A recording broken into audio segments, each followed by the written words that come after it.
వ్యాపారాలు చేసేవారు చేతులు ఎత్తండి. నేను ఏ పని చేయట్లేదు అన్నవారు ఏమనుకోకుండా చేయొద్దండి.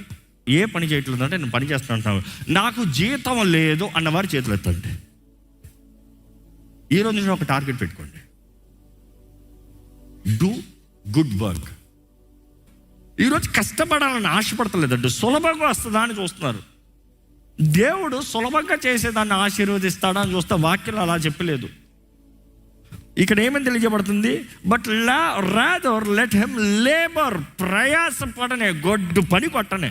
ఎందుకంటే విశ్రాంతి దినం కూడా మనం చూసాం ఏంటి, 6 రోజులు కష్టపడు, 6 రోజులు నీ చేయవలసిన పని అంతయు చెయ్యి, ఏది పెండింగ్ ఉండకుండా ముగించు, నీకు ఇచ్చిన టాస్క్ అంతా పట్టుబట్టి ముగించు.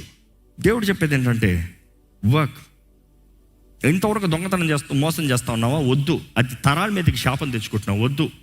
దేవుడు ఆశీర్వదించే దేవుడు అన్నదప్పుడు నువ్వు దేవుడు వద్దు, నాకు సాతాను దేవుడిగా తీసుకుంటున్నావు, అపవాది దేవుడిగా తీసుకున్న తర్వాత దేవుడు ఎలాగ ఆశీర్వదిస్తాడు? నీ తండ్రి సాతానుడు అన్నదప్పుడు యేసుప్రభు చెప్తున్నాడు కదా, అపవాది సంతానం, సాతాను సంతానం, సర్ప సంతానమా. These are the people who honor devil, not Jesus, not Yahweh, not Holy Spirit. పరిశుద్ధాత్ముడు నువ్వు కష్టపడుతున్నావంటే నీకు పవర్ ఇస్తాడండి.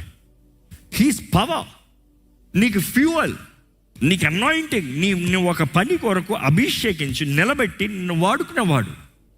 దేవుడు నీ జీవితంలో ఇచ్చిన పనిని నువ్వు చేయకుండా ఏదో తాత్కాలికమే. ఈరోజు మనుషుడు looking for easy work. Stop seeking for easy works. Easy work will not give you growth in life. నీ జీవితంలో హెచ్చింపునవ్వదు.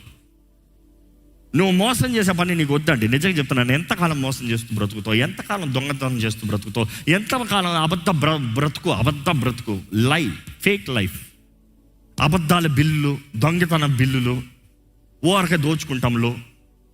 నో.